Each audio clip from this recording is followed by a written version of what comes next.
Okay, so the world has changed a little bit since the last time we spoke. Listen, experts are trying to answer all the questions that have to do with Donald Trump's victory last night. I'm interested in one pretty narrow slice of all of this. Today on the show, the role of pop culture in the U.S. election.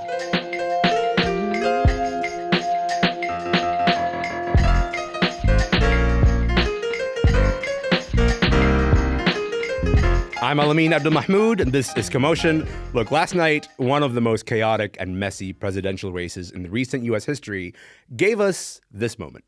So I want to thank the American people for the extraordinary honor of being elected your 47th president and your 45th president. Donald Trump is now U.S. president-elect, and he didn't just win, actually. He swept it. He won the popular vote, first Republican candidate to do that since Bush in 2004. Republicans took the Senate. So his message clearly appealed to millions and millions of Americans. He's also the first convicted felon to be elected to the presidency. There's obviously going to be a lot of political coverage and analysis about this in the coming days.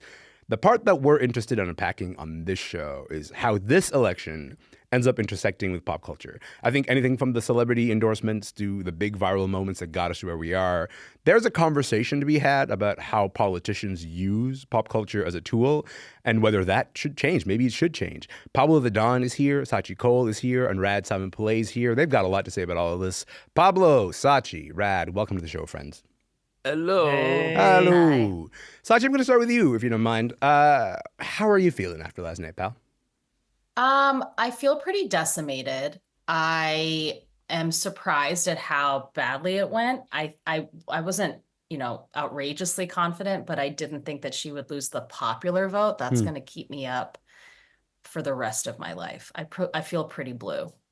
Okay, well, that's succinct. Yeah. Very much the feeling of, in the club, we're not all fam. Rad, We are not all fam in the club. No, there are a lot of people in the club, in fact, who I feel like we are the opposite of fam, one may say. More on this in a minute. Rad, I'll go to you. How are you feeling, pal?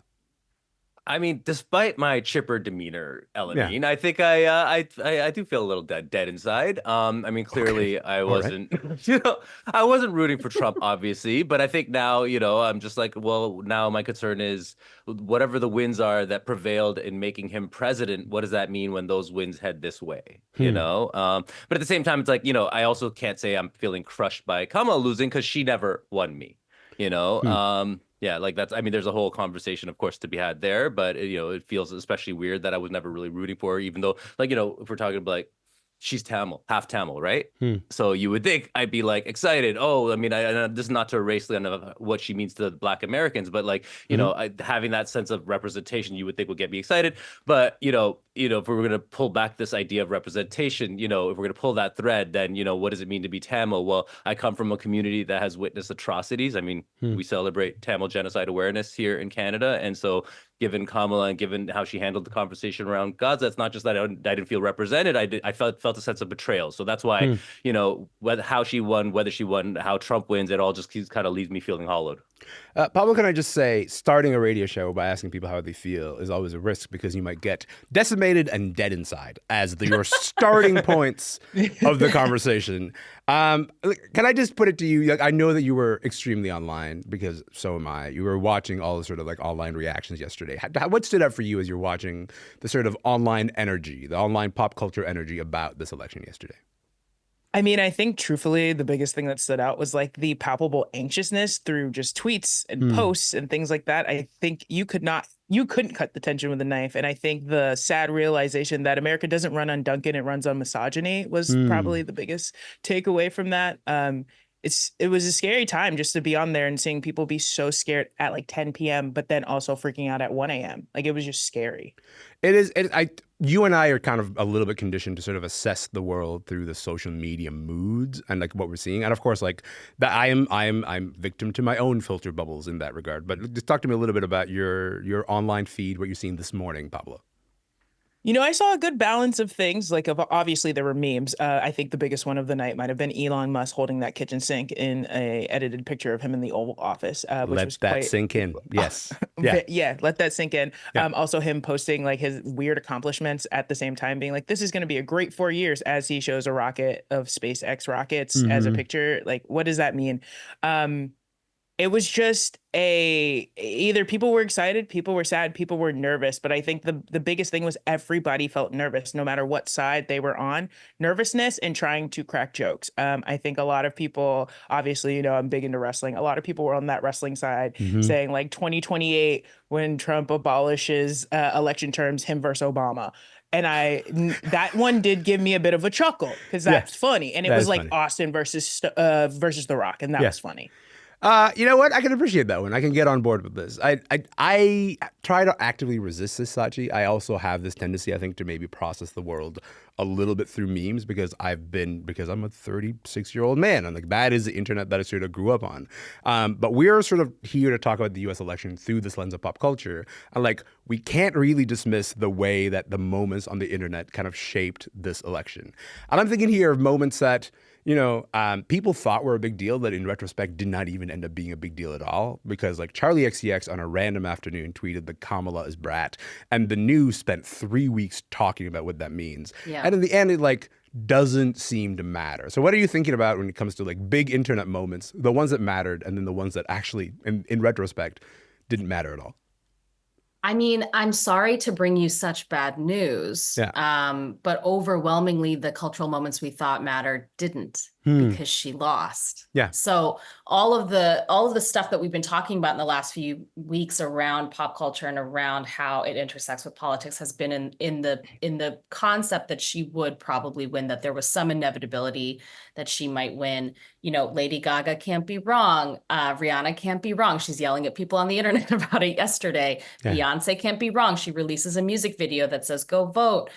Taylor Swift, does this big endorsement. All of this didn't matter. The thing that mattered is that these people hate women and they are more inclined to vote for their hatred of women than they are to think about like, what does Travis Kelce have to say about it? That just actually didn't move the needle. So we'd be having a very different conversation if the outcome was different this morning, but it isn't. And so unfortunately, all this stuff that was like fun, it didn't do anything. I thought it was cute when Kamala and Charlie XCX are doing this like brat thing. Yeah, I can laugh about it, but it didn't matter. Right. I take that. I take that seriously. Like the idea that like it doesn't end up adding to anything. All of the energy that people sort of spend asking certain politicians, certain celebrities for endorsements, it doesn't end up moving the needle in a particular direction. I want to come back to this in a moment because I do think some people's endorsements did matter. But Rad, if I can just put it to you, I think the meme that's going to stay with me the most from this entire sort of election, because I think it's like a telling, and I'm going to tell it to you because I know you're not on the internet and you don't know anything about memes, is in the last few days, like this like little meme emerged that's called like libmaxing or libbing, like basically using the word liberal, aka just being like a centrist person, as a verb, which is to say like a lot of people who are like, I'm not really comfortable sort of identifying as a centrist, but I'm going to have to do it. I'm going to, forgive me for I must lib for a moment, which is to say I must support sort of Kamala.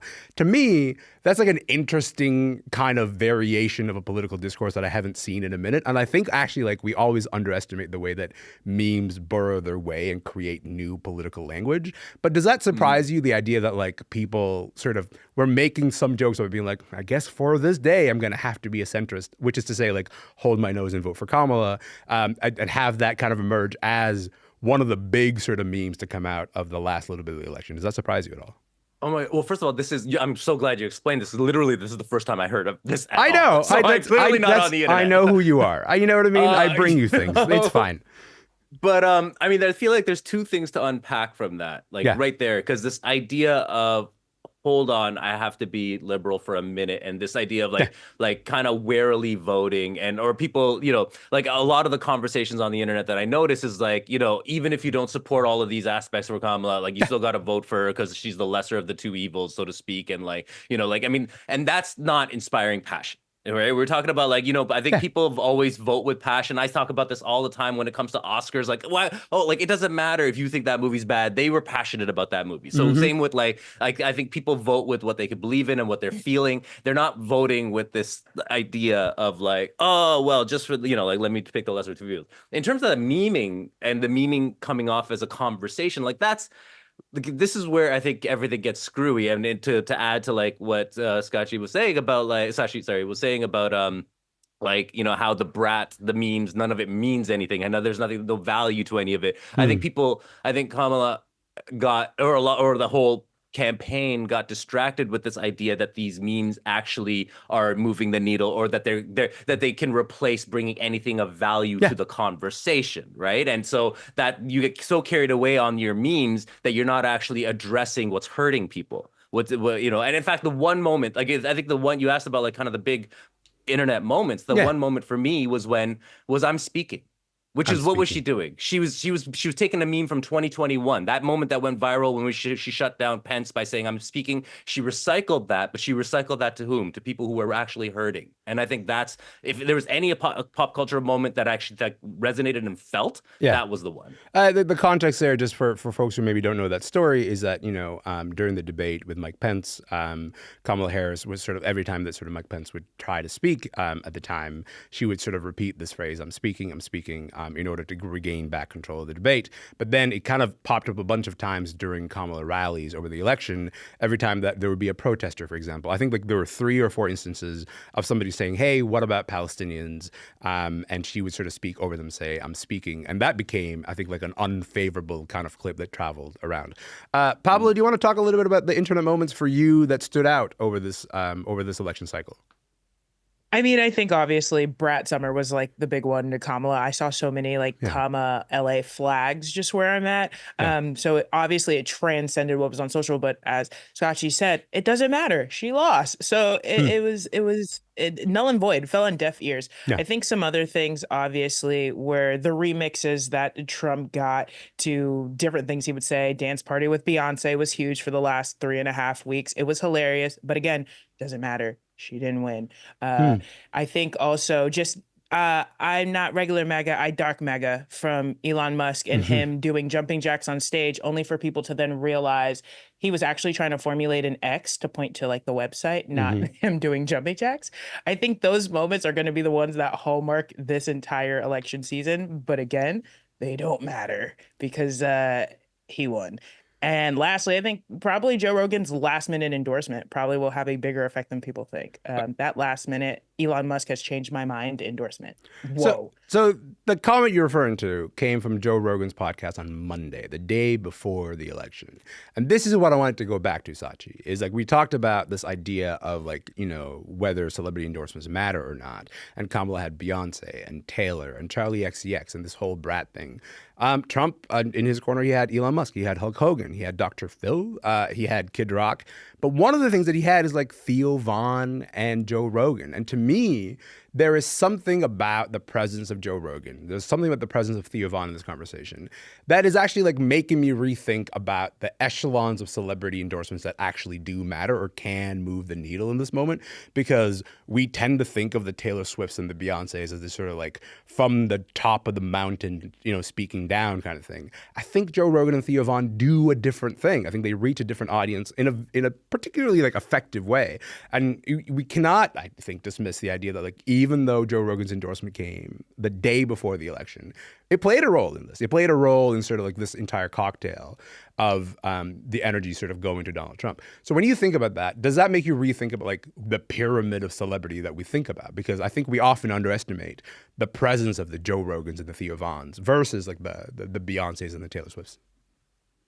Yeah, maybe. I mean, I feel like we don't know enough yet about like why people voted the way they voted to be able to say anything about this yet. You know, I have sat in deep fear of Joe Rogan for many years, so I'm glad everybody else is catching up, I guess. But like, I don't know if that's what did it, or if the people who listen to that show were already going to vote for him anyway. Like, I think it is nice to think about how maybe celebrity may have impacted this or not. And I do think that's a factor for sure. But I think there is a loathing that a sizable chunk of this country has towards minority groups writ large. And they're happy to vote on those lines. And it doesn't really matter who supports them.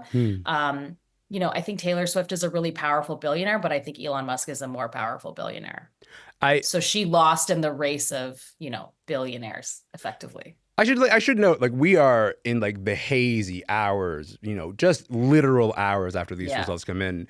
There's a lot of narratives that are sort of competing to sort of emerge to be like, this is the thing that happened. For example, you mentioned a couple of times that like these people hate women. That doesn't necessarily cohere with the numbers because more women voted for Trump than they did for Kamala, right? Like, so well, I have some news for you, Elamine. A lot of women hate women. Okay.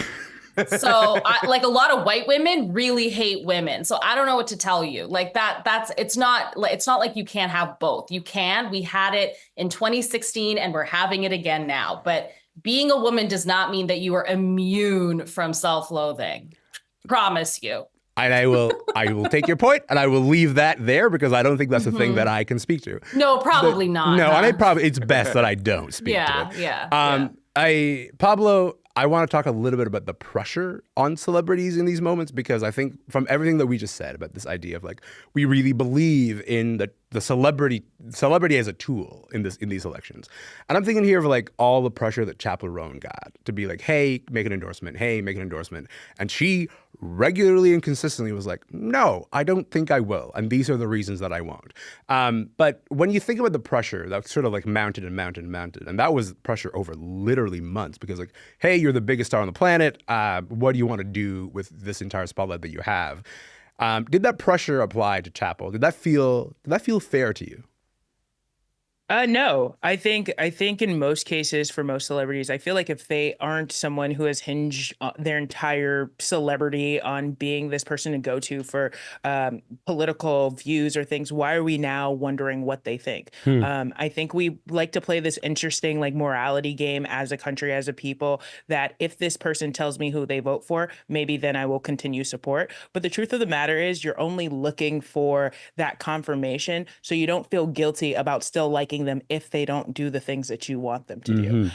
If they do not agree with you morally, you probably will still support, just in silence now. You may not post Chappell Roan on your story, but you're not turning off Hot to Go. Let's just be real honest. So I think it's unfair to put this pressure on these people unless they've hinged something. Like, I totally think it was fair game for people to call out Taylor Swift. You made an entire movie about how you will now stand up for rights. You might want to say something now when your rights are directly at stake. And you have routinely talked about the pressure you have faced as a woman in the music industry to be a mom or not be a mom, to make your career last as long as possible because you understand America hates women and they don't want you to have a career once you're a mother. I think those people are the people who do need to speak, and the pressure was applied correctly. But I think people like Chappell, who have been very open and honest about their criticisms of all candidates where they've stood politically, to ask them to leverage an endorsement because y'all are worried about the election and she can influence people is absolutely asinine. Because number one, y'all know where she's going to say. Y'all know where she stood. She's been vocal about it. Yeah, I was not confused at any point where Chappell Roan sort of stood on all this. Never. Also, I should say, congratulations to Rad for hearing about Chappell Roan for the first time today. I know that this is not a world that you typically exist in. I see the look in your eyes, and you go like, I don't know who we're talking about, but I'm very happy. I feel like you had to educate me on Chappell Roan a few weeks ago and be like, who this? But ever since Chappell Roan put out that video, talking about, then they became my favorite person in the world. Well, I do a lot for our friendship, and I just don't want you to ever forget that. Okay, I want to play you guys a clip right now. This is from CBS last night, and you're going to hear the host, Tony Dokoupil. He's last night reporting from the Trump campaign's HQ in Palm Beach, Florida. What went wrong for Democrats tonight? Why were they unable to capitalize on what seemed like some momentum in the final week? I put that question to some of the Donald Trump supporters here in the room. A couple of the quotes I got from people is, look, Democrats have lost touch with everyday Americans. Beyonce doesn't pay my bills. Democrats turn their back on us, and if you turn your back on us, eventually we're going to turn our back on you. Beyonce doesn't pay my bills. I mean, Rad, that's a real sentiment. That is fair. Like, you can try to do Beyonce as much as you want. That's not going to be sufficient enough to convince somebody who's like worried about money to do something else. Do you think the way that Democrats embrace, not just embrace, but like fixate on celebrities and celebrity endorsement, do you think that can kind of end up working against them? Because I think it can enforce this idea that Republicans sort of advance that, Democrats are these sort of coastal elites who only care about celebrity.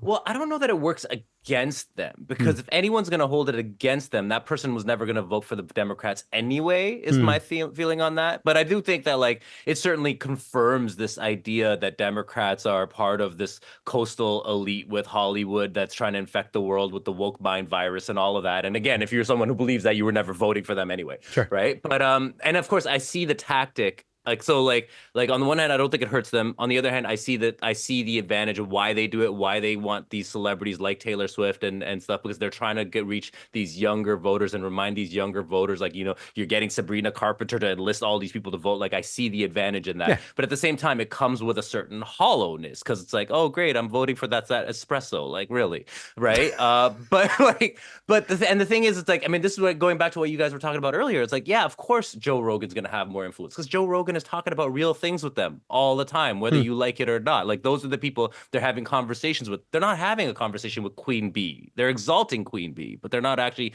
engaged in real issues with Beyonce and even Taylor Swift at times and stuff, right? So I think that's where, like, you know, when you had the Avengers conference call coming out for Kamala and stuff, it's like, well, no, but we never actually look to you guys for opinions on our real life. You go fly Marvel, right? Like, that's not going to actually move things. I mean, I feel like, you know, in response, like, you know, the alternative to Joe Rogan is like, okay, great, when they had Breakfast Club going out and having these conversations, that's the alternative. If they had anyone as big as that, maybe that moves the needle more.